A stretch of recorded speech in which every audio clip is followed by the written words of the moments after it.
I want to talk a little bit about what's been happening in the neurotechnology industry in the last year. What are some key market and technical trends that are going on?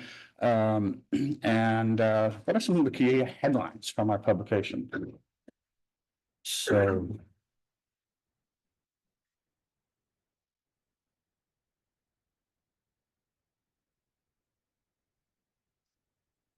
all right, so these are some headlines from recent issues of Neurotech Business Report that will tell you a little bit about what's been happening in the industry. I'm going to talk a little bit more about these in terms of technology trends, other forms of neuromodulation, such as mechanical and vibratory stimulation. We'll be talking about that. There have been some exciting developments in new neuromodulation therapies for treating Alzheimer's disease. A lot going on with the PNS market. And Jeremy Koff will actually be moderating a session on that tomorrow. Of course, reimbursement is an ongoing issue with us. Okay, a lot of them I'm having trouble advancing here.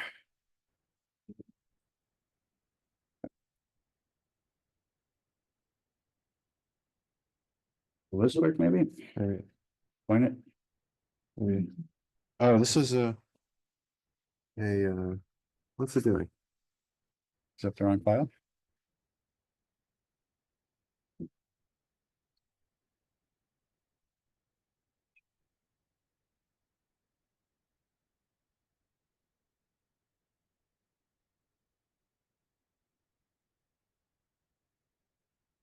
Okay. Okay. All right, beautiful. I think we're good. One clicker should work. Let's make sure the clicker's working. Yep. Okay. Beautiful.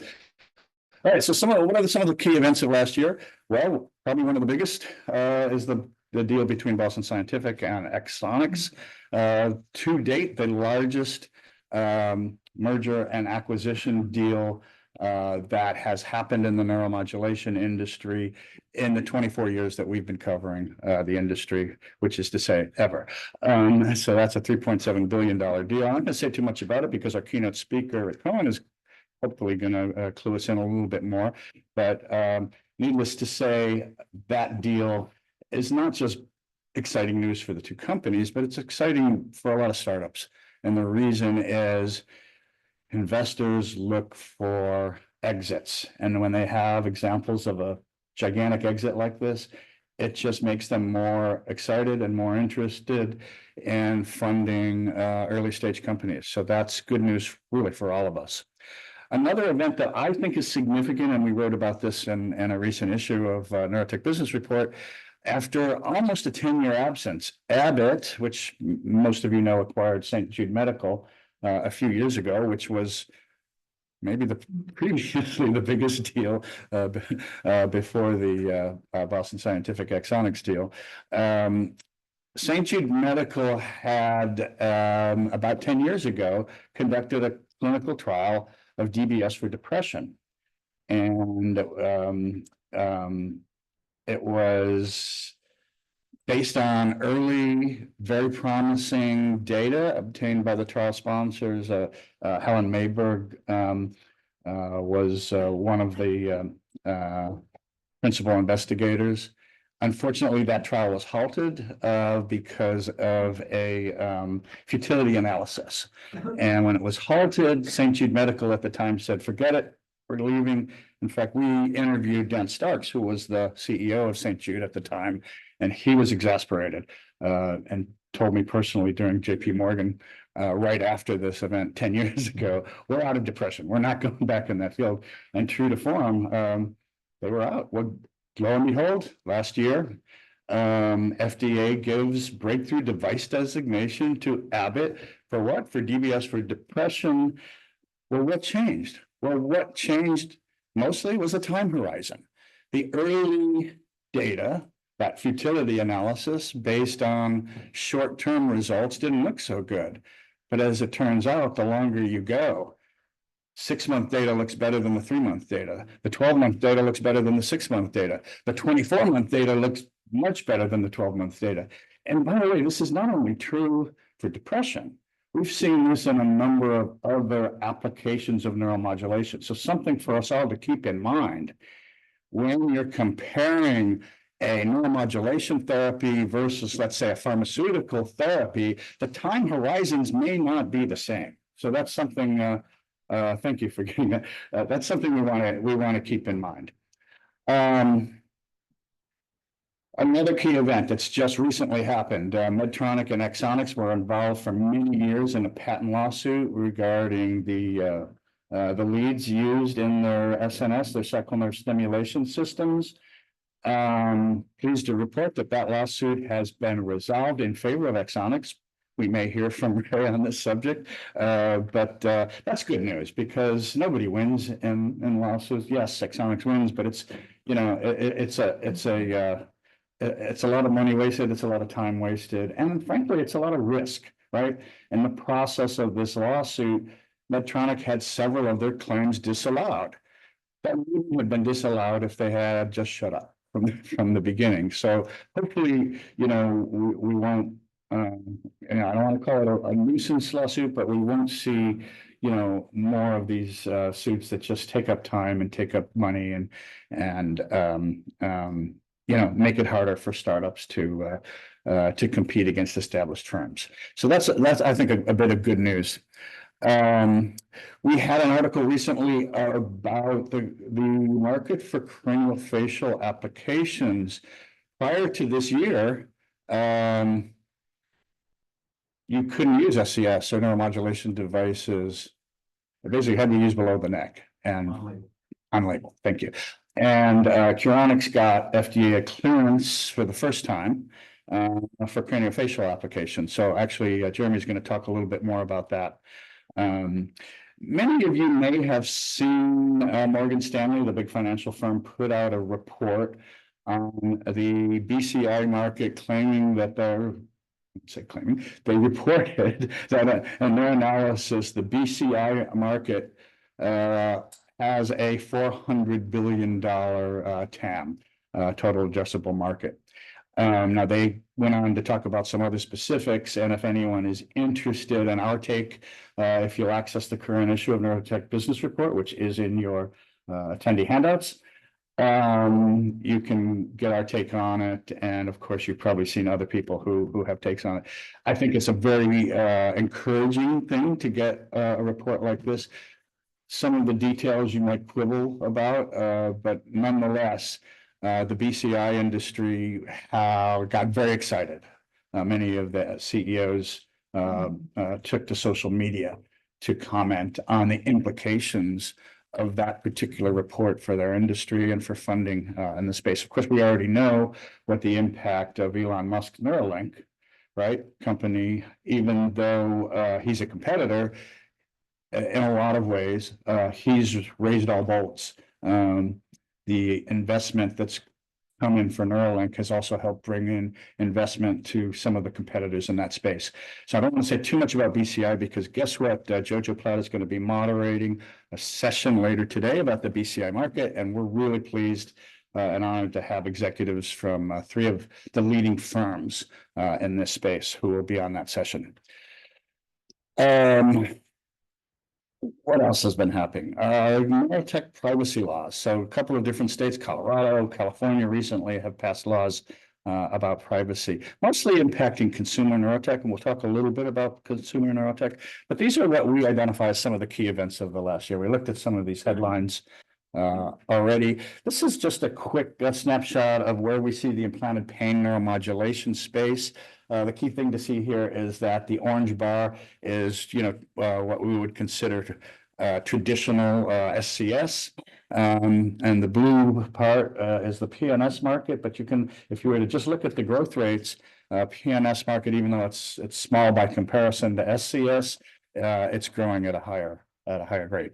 There's been a lot of activity in the migraine market, and this includes both minimally invasive devices. Sheeratronics is an example of a surgically implanted subcutaneous device. So there's another company called Salvia that is a European company that has a product in that space. There's also several companies that are offering wearable products. There's a photo here of a Theranicals device, which is actually worn on the arm. A few other vendors, including Neuralink, have a head-worn band. And then finally, some of the players in the SCS and PNS market, mentioned Puronics, we will most likely see others, especially now that they got their 510K. So we expect to see activity in all three segments of the migraine market. I mentioned a couple of scientific reports that I think are worth talking about. And the first one here, we reported on this in the current issue of Neurotech Business Report, and again, it's in your attendee handouts. But this is based on some very interesting research, and if you want to check it out, there's the link to the investigators. But some very interesting research that points out some commonality between pharmaceutical and neuromodulation approaches to treating Parkinson's disease. And in fact, these investigators were able to demonstrate that neuromodulation could actually mimic the effect of dopamine.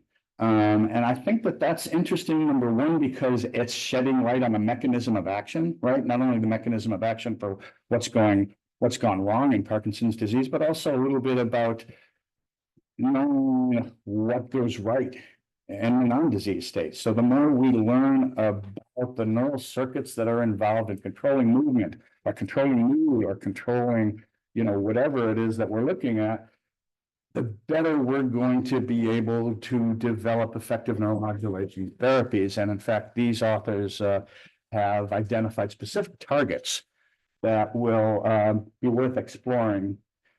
Many of you know that investigators in the past have used both STM, the subthalamic nucleus, as well as another target in the deep brain, and achieve similar results. But that doesn't necessarily mean that both centers are playing the same role. So again, the more we learn about the function of these neural circuits that control fine movements, the better our neuromodulation therapies will be. And it may well be that there's combination therapies, that there's things that you can do in combination with a drug regimen and a neuromodulation regimen, right? Because the way things stand now, DBS is really only going to be used after the drugs have failed, right? So maybe there's 3, 4, 5 years that go by. And of course, there is some debate within the neurology community as to whether DBS can be curative. This hasn't been proven, but there are people who believe that you can actually change the underlying physiology of those circuits to reverse the damage from a movement disorder such as Parkinson's disease or essential tremor. But as things exist today, and this is mostly true of most implanted devices, you don't go towards the implanted device until the drugs have failed. And what that means is that the penetration rates are still in the low single digits for DBS, for SCS, for SNS. And the good news there is that there's a wide open opportunity for increased sales. The bad news is it's taking more work for implanters, and the vendors who work with those implanters to get more help to patients who might otherwise benefit. The second paper I mentioned here has to do with injectable therapies. And again, we will reference an article from Neurotech Business Report where we talked about some of those. In terms of market activity that's been happening in our industry, well, of course, I already mentioned the Boston Scientific Axonics deal and the significance of that. There have been some smaller deals between companies, Science Corp, which is a BCI company in the East Bay, based in Alameda. In fact, their CEO was a former CEO or the former president of Neuralink, Elon Musk's company. He left as have many of his executives. He left to either start his own company or join another company. And Science Corp bought the assets of Pixie Vision, which is a European company that had been developing a retinal implant for treating visual disorders. And they just recently demonstrated some positive data from the first from 5 users in a clinical trial of AMD. So that's really promising. And hopefully the new owner of that technology will be able to move forward in visual neuroprosthetics. Another European vendor called Onward, they're based in the Netherlands, and they signed a deal with a organization called Clinitech to market their BCI system. So basically what they're going to do is combine their epidural and non-invasive stimulation systems for restoring function to people with SCI, to combine that with a BCI. And of course, there have been previous efforts, right? Researchers at Brown University many years ago teamed up with the FES researchers from Case Western Reserve and the Cleveland FES Center to kind of marry BCI technology with FES technology. So this isn't the first effort to do that, but it is probably a more significant commercial as opposed to a research effort. So that's a trend we might see more of in the future. Another BCI company, Precision Neuro, and again, we're going to hear from them. They've teamed up with Lawrence Livermore National Labs for some of their development. So there's just a few snippets of some partnerships that are going on. Some key clinical trials, again, there aren't many, but a few that I want to highlight.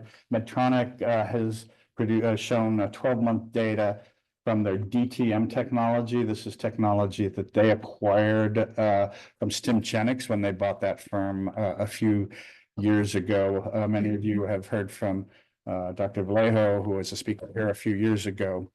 So that's a very promising new form of spinal cord stimulation. So that data looks interesting. Nevro, who uses high frequency stimulation, their Senza trial, they released 24-month data that looked very good. Mainstay at the recent NANS meeting presented 5-year data, which is the longest that I've seen presented at a scientific meeting like NANS, and the data has been very good. And again, Mainstay is an example. This is a company that, when they did their clinical trial, failed to meet their primary endpoint. But why? Well, a couple of reasons. One is there wasn't significantly distinct difference between the control, the sham stimulation, and the active group. We're going to I'm going to talk a little bit more about sham and control groups in a minute. But the bottom line is, well, that might have been true after 6 months, but if you look out 12 months, 24 months, the data just keeps getting better and better. And of course, they've gone to 5 years. So Mainstay is not a traditional SCS company, but it's a company, I think they refer to their neuromodulation as neurorestorative. But we tend to lump them in with SCS companies, even though it's technically not stimulating the spinal cord. They're stimulating the multifidus muscle, but the effect is the same. You're reducing pain in people with mechanical lower back pain. NeuroPace, and I think we're going to hear from NeuroPace tomorrow. They presented results from their Nautilus trial. So there's a lot going on in epilepsy, even though that's a more mature segment of our industry. I'll talk a little bit about some other modalities. I mean, we've been covering the neuromodulation industry for 24 years now, and for the most part, it's been electrical stimulation. Well, in the last couple of years, we've seen other forms of stimulation begin to take root. We're going to hear from some companies who are active in these other forms, including focused ultrasound, including mechanical and vibrational stimulation. There's a lot going on with sensory stimulation. A company called Cognito Therapeutics is an example. They have some very promising data for treating Alzheimer's disease, and their mode of stimulation is not electrical, it's not magnetic, it's not optical. It's basically sensory. So you're going to be presented with visual and auditory stimuli, and they've centered in on this 40 hertz frequency that appears to be critical. And you're inducing those neural circuits, not with stim, not with an electrode, not with magnetic, not with optical or optogenetic therapy, but simply by wearing a headset. And so this, this is very promising and interesting approach that bodes well for non-invasive neuromodulation. Is there a way to achieve effects without having to surgically implant a device? Another opportunity there is a new form of stimulation called BLOG, bioluminescent optogenetics. And again, we've included an article on that subject in the handouts. And I'm going to, in a moment, reference a paper. But there, the idea is, I'm sure most people here are familiar with optogenetics. You use genetic engineering techniques to modify a receptor cell. It could be in the visual system, or it could be in the brain, and you make it responsive to light of a particular wavelength. So now only those cells that have been genetically modified will be responsive. You can select, but still somehow you have to deliver light of a specific wavelength, whether it's red or whether it's, green. How do you get that light? You can implant an LED or maybe find a way to transmit it, but that remains a challenge for optogenetics. BLOG, bioluminescent, gives you an opportunity to non-invasively stimulate or deliver optical energy to an optogenetic system. Now, this is far out stuff. We're talking probably 5, maybe 10 years down the road before we would see any commercial activity here.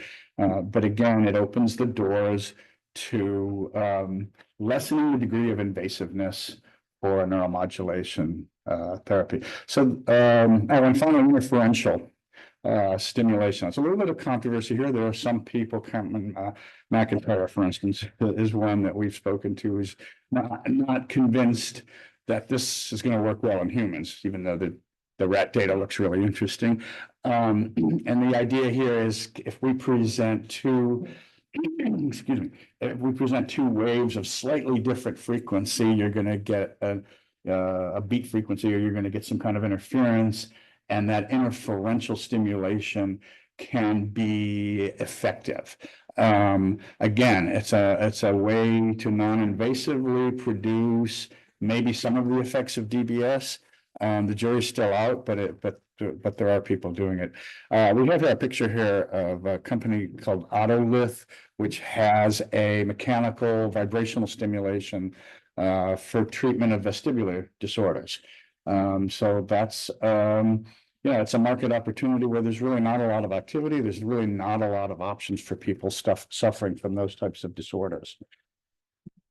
New materials. There's a lot of new materials that are being used by vendors. Graphene is one example. We're going to hear tomorrow from Carolina Aguilar, who is the CEO of a very promising European company called In-Brain Neuroelectronics. They're pioneering BCI work using graphene. There's other materials that people are looking at. So in terms of traditional platinum or iridium electrodes, there's a lot of new options. Liquid materials are another area. These are very flexible types of implants that can conform to the mechanical properties of the neural tissue that they're living with. And we have an article on that included in the handout. So I don't mean to be giving you all a lot of homework, but if you read those 2 issues that we've included in the attendee handouts, it drills down to a lot more detail of some of the things that I've touched on here. Organic materials, again, for many of the same reasons, have great promise as alternatives to metal electrodes. And injectable conductive hydrogels, another promising area. So what I will mention is our concluding session tomorrow. We're going to have a discussion about new manufacturing techniques and new materials used in the manufacturing of implanted neurotech devices. And we've got some experts on this subject. And I think will give us an opportunity to delve a little deeper into the opportunities that these new materials present. So this is one of the articles I mentioned on liquid-based materials. Again, it's in your handouts. And this is the research article that I was mentioning about bioluminescent optogenetics. So you can get the reference here. By the way, my slides will be in your handouts. Basically, what we're going to do is leave it up to each speaker whether they want to allow their slides, but most of the speakers here are going to say, sure, that's fine. And what we will do is include soft copies of the slides, PDFs, in that attendee directory. So you can get all of these. There's been some significant regulatory approvals. Of course, many. I want to mention 3 that are significant, both on the DBS side and the SCS side. Medtronic got approval for their Percept RC-DBS system. This is a closed loop system. I believe we have someone from Medtronic, Scott, who will be speaking later. So we'll be hearing more about closed loop neurostimulation from Medtronic, both on DBS and SCS. Their Inceptive closed loop SCS system got regulatory approval. Of course, many of you will remember that a couple of years ago, an Australian firm called Saluda entered the market, the SCS market, with their closed loop neuromodulation system. So in some respects, the Medtronic offering is in response or perhaps in competition to what Salute has done, but we will likely see more activity.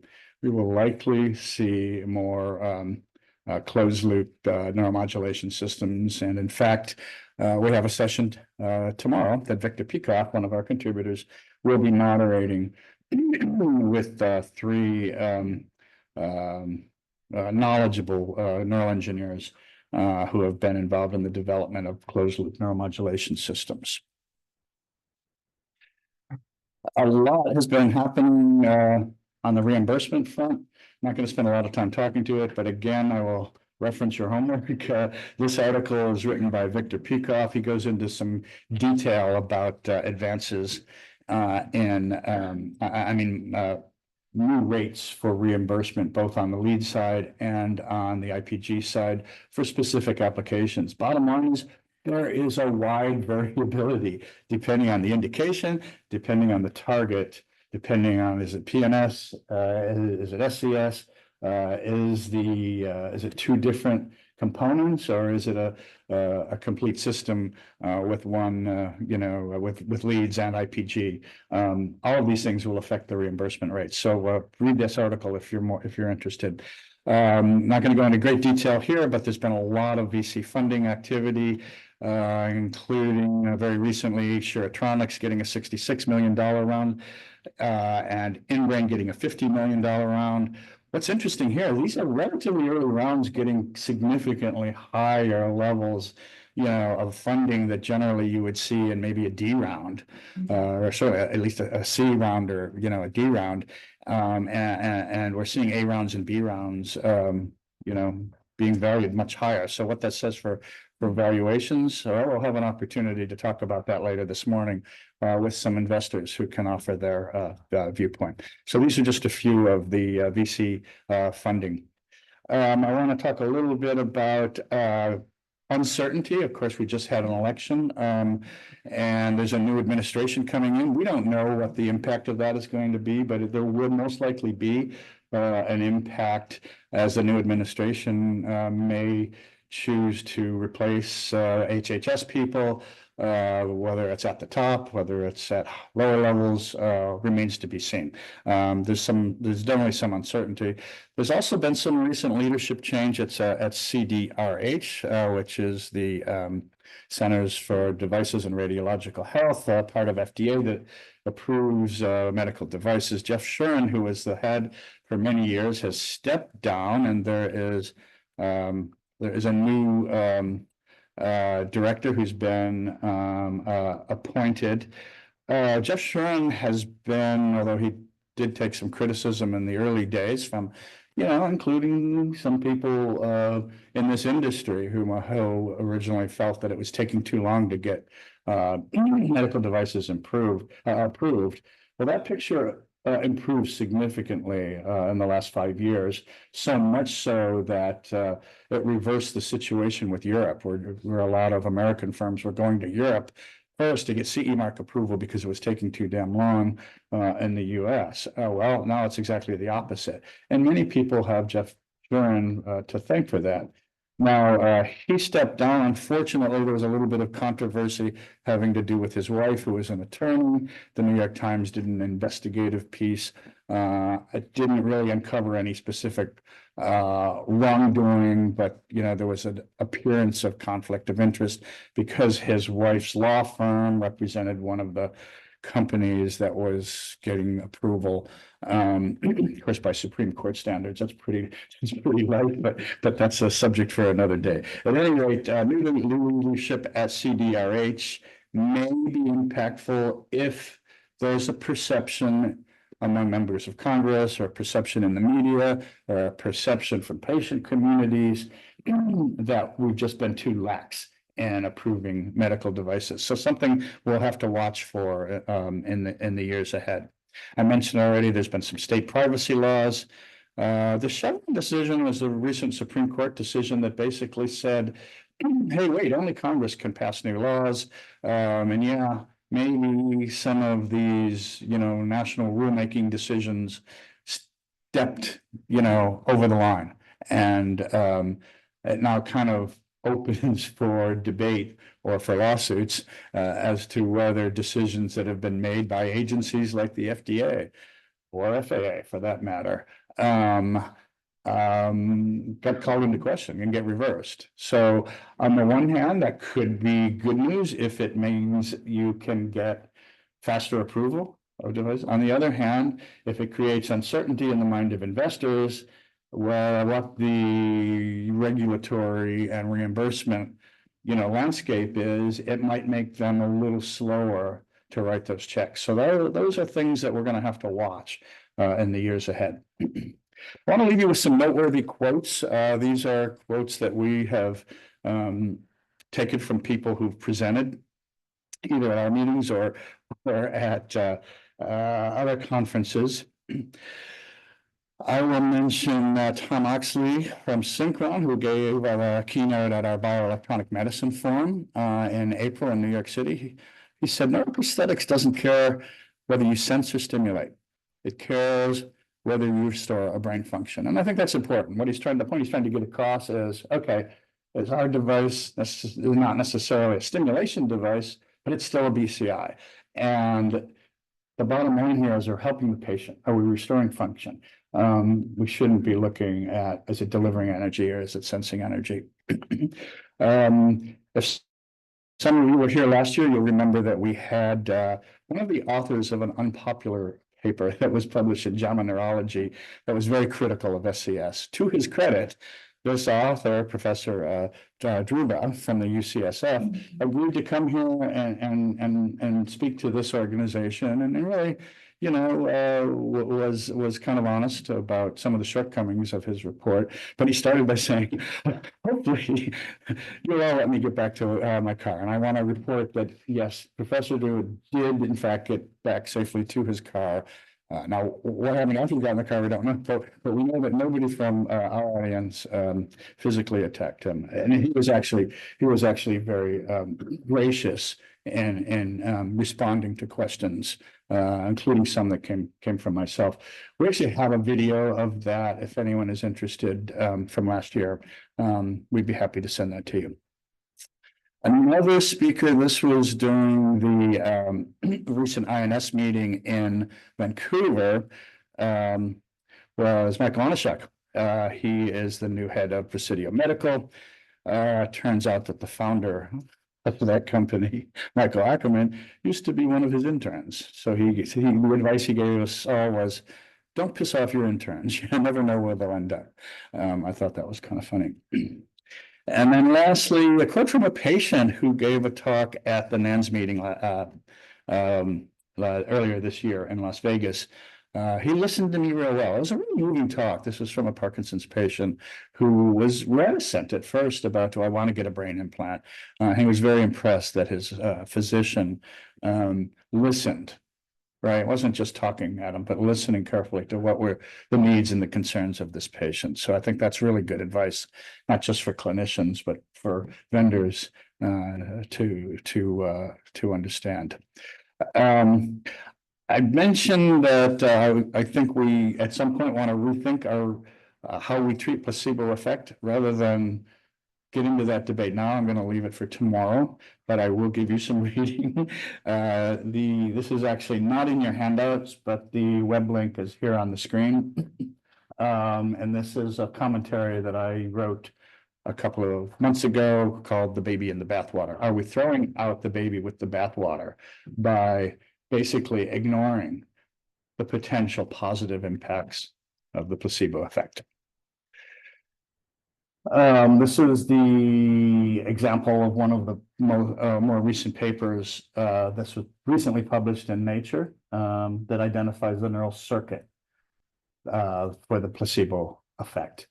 And anyone who was at the INS meeting in Vancouver, Dr. Robert Levy, who is the editor of the journal Neuromodulation, gave an excellent talk about years worth of data indicating that there is a physiological basis for the placebo effect.